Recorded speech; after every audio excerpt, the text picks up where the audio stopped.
இந்த சேதாரத்துக்கு மேல கொடுத்தீங்கன்னா உங்க காசை வேஸ்ட் பண்ற மாதிரி தான். லலிதால வாங்குங்க, நிறைய பணம் சேவ் பண்ணுவீங்க. எங்களுக்கு இத்தனை சீட் கொடுத்தா தான் நாங்கள் இருப்போம், எங்களுக்கு இத்தனை மந்திரி வேணும் அப்போ தான் இருப்போம், எங்களுக்கு இந்த இலாக்கா கொடுத்தா தான் இருப்போம்னு இப்போ பேசுகிறது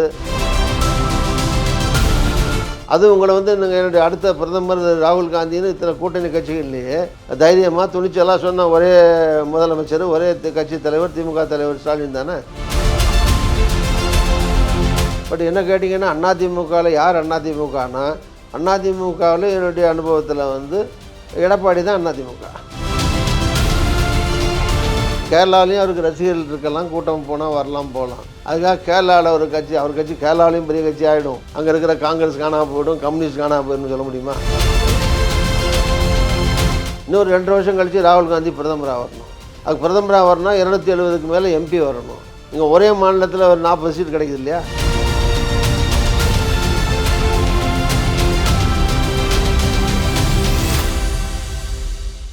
இந்த அதிருப்தியாளர்கள் இதெல்லாம் ஒரு குழுவாக இங்கே காங்கிரஸ்குள்ளே செயல்பட்டு தான் விஜயுடைய கூட்டணி வைக்கணுங்கிறத நகர்த்துறாங்களா? கட்சியில் இருக்கிறவங்க எங்கள் 67க்கு பின்னாடி பிறந்த காமராஜர் மரணத்துக்கு பின்னாடி காங்கிரஸ் கூட்டணியில் வரக்கூடிய வாய்ப்பு இருந்தவங்க கூட இல்லாமல் இருந்திருக்கும். இன்னும் சில கட்சிகள் கூட கூட்டணிக்கு வரலாம். இப்போ பாட்டாளி கட்சி 2ஆக இருக்குது, அதில் ஒரு அணி அங்கே போகுது, ஒரு அணி இங்கே கூட வரலாம். விஜயகாந்த் கட்சி இன்னும் முடிவு பண்ணல, அவங்க ஒரு வேளை வரலாம் போகலாம். இது மாதிரி இன்னும் 2-3 கூட்டணி வருது, அவங்களுக்கு சில சீட்டு கொடுக்கணும். ஸோ இப்படிலாம் வர்ற போது இதெல்லாம் பெரிய கட்சியாக இருக்கிற கூட்டணிக்கு தலைமை ஏற்றுக்கிற திமுக யோசித்து தான் பிரித்து பண்ண முடியும். தேர்தலுக்கு முன்னால் நிர்பந்தம், எங்களுக்கு இத்தனை சீட்டு கொடுத்தா தான் நாங்கள் இருப்போம், எங்களுக்கு இத்தனை மந்திரி வேணும் அப்போ தான் இருப்போம், எங்களுக்கு இந்த இலாக்கா கொடுத்தா தான் இருப்போம்னு இப்போ பேசுகிறது விருப்பம் சொல்கிறாங்கன்னு எடுத்துக்கலாமே தவிர அது ஒரு கண்டிஷனாக போடுறதுக்கு வாய்ப்பு இல்லை. போட்டு ஒரு கூட்டணியை அப்படி நிர்பந்தப்படுத்த முடியாது. அது பேச்சுவார்த்தையில் இதெல்லாம் சீராகிடும். நாங்களும் கட்சிக்காரர்களை, காங்கிரஸ்காரங்களை உற்சாகப்படுத்த, தொண்டர்களை உற்சாகப்படுத்த எல்லா கட்சியுமே. ஆனால் திமுகவுக்கு நீங்கள் சொல்கிற மாதிரி புதிதாக கட்சிகள் வரவும் வாய்ப்பு இருக்கிறது, வந்தாலும் ஏற்றுக்கொள்வோங்கிறத ஸ்டாலின் அவர்களும் சொல்லிட்டாங்க. அப்போது அவங்களும் தனி பெரும்பான்மை அப்படிங்கிறத இந்த முறை அதில் முழு முயற்சியோடு அவங்க இறங்குவாங்க. அப்போது காங்கிரஸுக்கு எவ்வளவு தொகுதிகள் நீங்கள் அதிகமாக கேட்குறீங்க, இந்த தொகுதிகள்லாம் கிடைக்கிறதுக்கு வாய்ப்பு இருக்கா? அப்படி இல்லாத பட்சத்தில் இப்போ புது ஃபேக்டர், புது ஆப்ஷன் ஒன்று இருக்குது, தாவேக்கா அப்படின்னு. இப்போ அதை நோக்கி நகருமா சார் காங்கிரஸுக்கு எவ்வளோ சீட்டுங்கிறதுல பேசிக்காக நான் என்ன கேட்டிங்கன்னா, என்னுடைய அபிப்பிராயம் என்ன சொல்லுவேன்னா, சரி ஒரு காலத்தில் 50க்கு 50 நின்றுருக்கலாம், 117, 76, 1/3 இருந்திருக்கலாம், 60 இருந்திருக்கலாம், 40 இருந்திருக்கலாம். கடைசியாக என்ன இருந்துச்சு, அந்த ஒவ்வொரு காலகட்டத்திலையும் சீட்டு ஏன் கூடிச்சு குறைஞ்சுங்கிறதுக்கு அப்போ 1008 காரணங்கள் இருந்திருக்கலாம். அந்த காரணங்களுடைய அடிப்படையில் சீட்டு கொடுத்தவங்களும் தாராளமாக அள்ளி கொடுத்துட மாட்டாங்களே. அப்போ ஏன் கொடுத்தாங்க அவ்வளோ சீட்டு? இப்போ அவங்களுக்கு என்ன நிர்பந்தம் இருந்தது? அந்த அந்த சீட்டு வாங்கின அந்த கட்சிகள், அந்த கூட்டணி அவங்களுடைய பொசிஷன் எப்படி இருந்தது? இப்படி 1008 விஷயங்கள் எல்லாம் ஒவ்வொரு தொகுதியாக ஆராய்ச்சி பண்ணி சொன்னால் அது காரண காரியங்கள் நான் சொல்ல முடியும். இப்போது லாஸ்ட் டைம் 25 என்ன கேட்டிங்கன்னா, இந்த தேர்தலில் அடுத்த 5 வருஷங்களில் 25 குறைச்சி நிற்கக்கூடாது. 25 பேஸ் போனதில் 25 நின்னோம். அதுக்கடுத்து 25லேருந்து 15 20க்கு போகிறது நியாயம் இல்லை. 25 கீழே திமுக குறைக்க மாட்டாங்கன்னு மனப்பூர்வமாக நம்புகிறோம். காங்கிரஸும் அதை 25 கீழே ஒத்துக்க மாட்டாங்கன்னு நினைக்கிறேன் நான். தட் இஸ் பேசிக். அது அப்புறம் கூட்டணியில் மந்திரி சபை அதெல்லாம் இப்போ பேசுகிற விஷயம் இல்லை. கூட்டணி மந்திரி சபை ஒரே ஒரு தடவை 1980 தான் காங்கிரஸும் கலைஞர் இருக்கும்போது காங்கிரஸ் திமுக கூட்டணி போட்டாங்க. அது கூட்டணி அது சக்ஸஸ் ஆகலை. இப்போ அதுக்கு பிறகு திமுகவோ அதிமுகவோ கூட்டணியில் யாருமே பேசிக்கிட்டு ஆட்சியில் மந்திரி சபையில் தாரோம்னு கடந்த 50 வருஷத்தில் அந்த மாதிரி கூட்டணி போட்டது கிடையாது.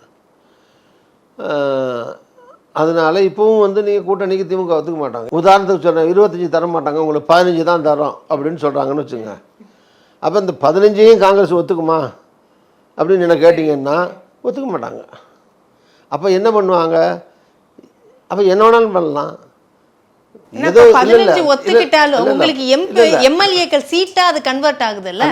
அது சரி, அது 15 10 வருதா 8 வருதா இல்லை, அதுக்கு மேலே 234 விஜய்ட்டு தான் போய் நிற்கணும்னு அவசியம் இல்லையே.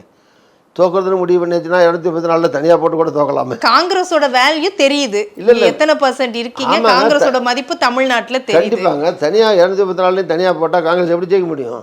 யதார்த்தம் நான் சொல்கிறது ப்ராக்டிக்கலாக யதார்த்தமாக வெளிப்படையாக நான் சொல்கிறேன்.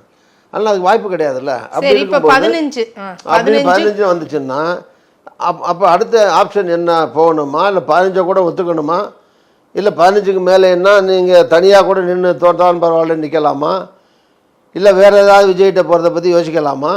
இப்படியெல்லாம் முடிவு செய்ய வேண்டியது காங்கிரஸ் தலைமை. அதை நான் சொல்ல முடியாது. இது தமிழ்நாட்டுடைய நிலைமை, தமிழ்நாட்டுடைய அரசியல் மட்டுமல்ல. இது காங்கிரஸ் அகில இந்திய கட்சி. அகில இந்திய ரீதியில் இங்கே எடுக்கிற முடிவினால என்ன சாதக பாதகம் வரும்? இன்னொரு 2 வருஷம் கழித்து ராகுல் காந்தி பிரதமராக வரணும். அதுக்கு பிரதமராக வரணும்னா 270க்கு மேலே எம்பி வரணும். அப்போ ராகுல் காந்தி சொந்த லாபத்துக்காக பண்ணுறாருன்னு சொல்ல முடியுமா? ராகுல் காந்தி பிரதமராக வந்து ஆகணும். அவர் லாபத்துக்காக இல்லை, அந்த காங்கிரஸை காப்பாற்றுறதுக்கும் நாட்டை காப்பாற்றுறதுக்கும் அவர் வரணும், பிரதமராக வரணுங்கிற போது அதுக்கு ஒரு 40 சீட்டு காங்கிரஸில், அங்கே இருக்க 30, காங்கிரஸில் 10, இந்த தமிழ்நாட்டில் இருக்கிற 40 எம்பியும் வட மாநிலத்தில் 10 மாநிலத்தில் 4, 3, 5 தேடி எடுக்கணும்.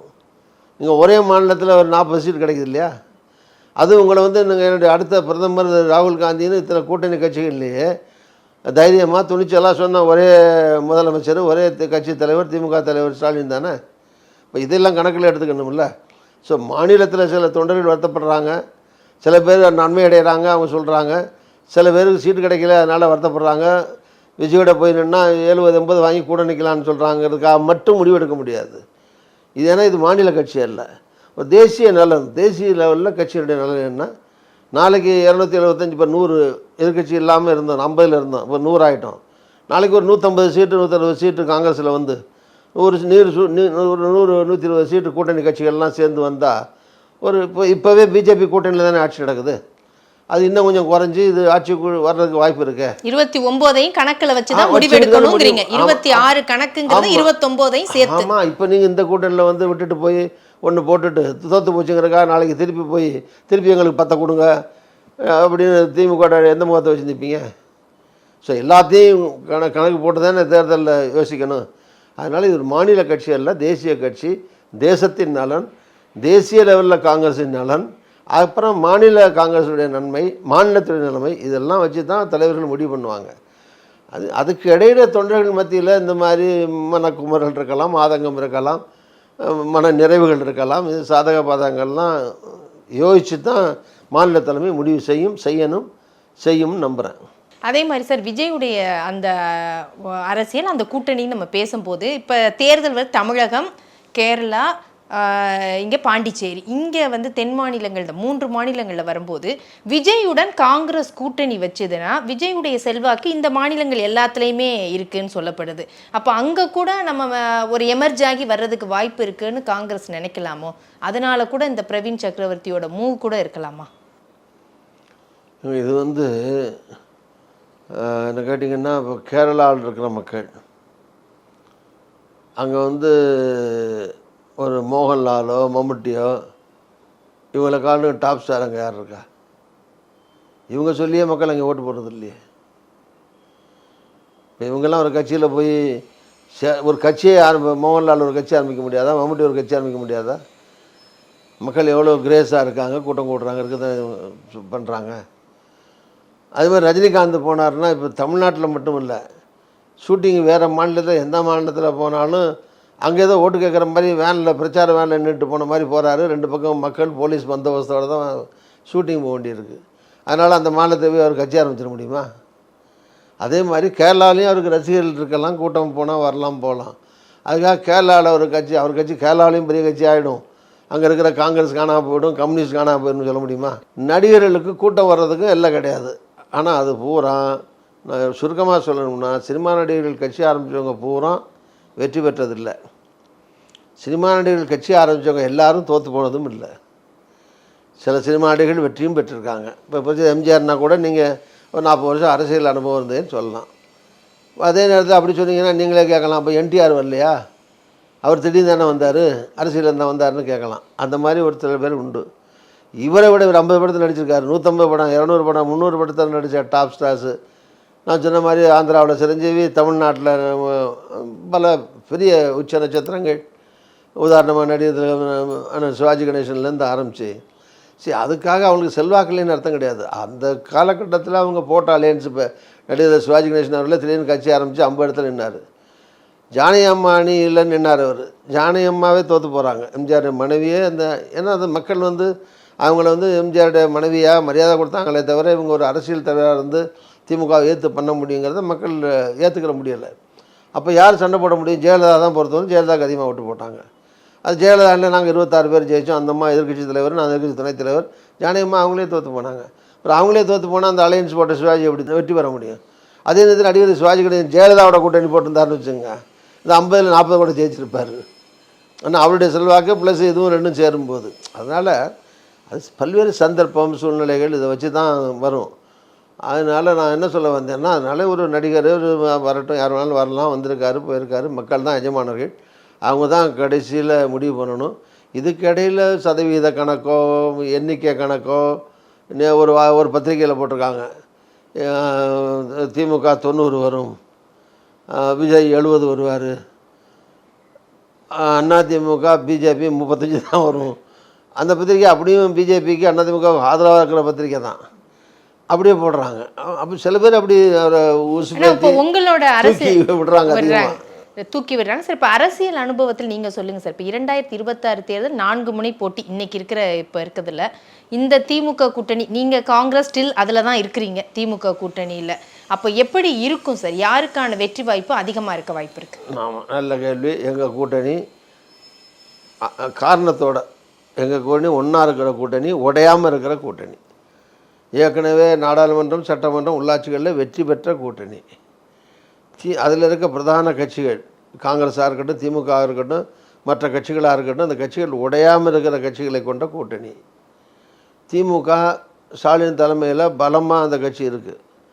ஒரு தடவை அவரே மக்கள்கிட்ட போய் இவர் தான் சிஎம்னு மக்கள்கிட்ட அறிமுகப்படுத்தப்பட்டு மக்கள் ஆதரவோடு வெற்றி பெற்று முதலமைச்சரான ஒரு முன்னாள் இருந்து அவர் முன்னாள் முதலமைச்சர் கலைஞருடைய ஓட்டம் வாங்கி வரல, அவரை காமிச்சே அவர் ஜெயிச்சு வந்திருக்காரு, சிஎம்மாக இருக்கார்.